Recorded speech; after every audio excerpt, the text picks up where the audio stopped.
এই জায়গাটাই আমার কথা।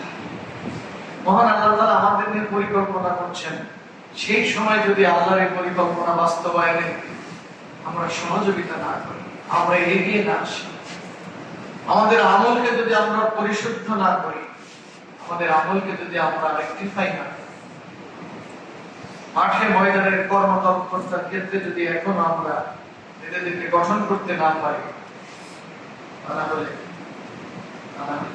যদি না হয়, জানি না আল্লাহ তাআলার পরিকল্পনা কি আছে। যদি আমাদের কারণে বাংলাদেশের ইসলাম আবারও পিছিয়ে যাওয়া, বাংলাদেশের এই উদীয়মান শক্তি যদি আবার বাধাগ্রস্ত হয়, বাংলাদেশের এই ইসলামী শক্তির উত্থান যদি বাধাগ্রস্ত হয়, সামনে আরো অনেক বড় কালো দিন আসতে পারে, যে অন্ধকার হয়তো নাও আসতে পারে।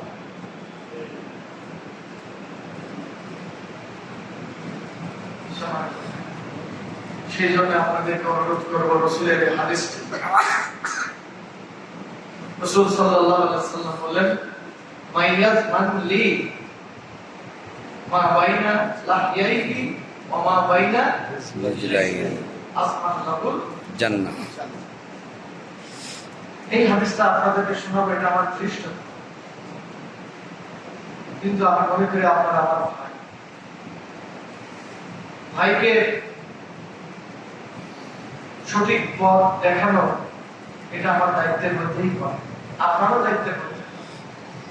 বর্তমানে এই সময়, আগামী জাতীয় নির্বাচন, সেই পর্যন্ত সময়টা অত্যন্ত ক্রিটিক্যাল, অত্যন্ত গুরুত্বপূর্ণ।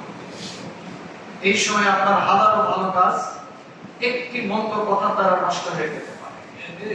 এই সময় হাজারো উত্তম কাজ আপনার একটি অসদাচরণের কারণে নষ্ট হয়ে যেতে পারে। ঘন্টার পরে ঘন্টা বক্তৃতা করেন ময়দানে, দাওয়াত কাজ করেন, 3 ঘন্টা বক্তৃতার মধ্যে একটি স্লিপ অফ টাং কি যথেষ্ট আপনার মান মর্যাদা ইজ্জত শুধু নয়, এদেশের ইসলামের মান মর্যাদা ইজ্জতকে ভুলন্তিত করে দেওয়ার জন্য।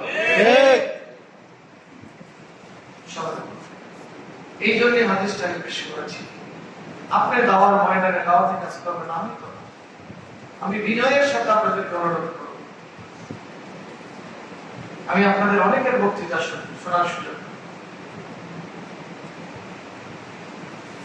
অনুরোধ হলো আপনি দায়ী হিসাবে আল্লাহর কোরআনের যে দাওয়াত জাতির সামনে উপস্থাপন,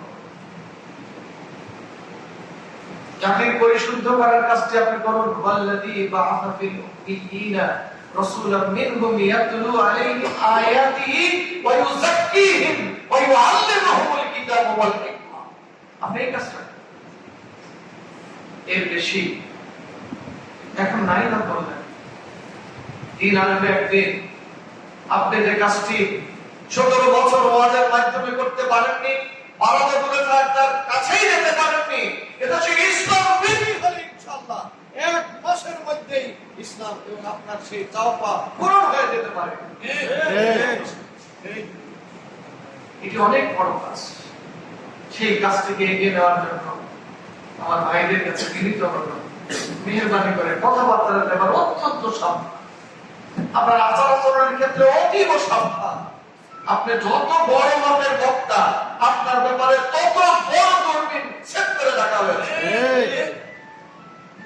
আপনাকে অবজার্ভ করা হচ্ছে, আপনার প্রতিটি কথা রেকর্ড করা হয়, প্রত্যেকটি কথা কোনো উল্টাপাল্টা হলে সেটি আরো বড় হেডলাইন করে রঙিন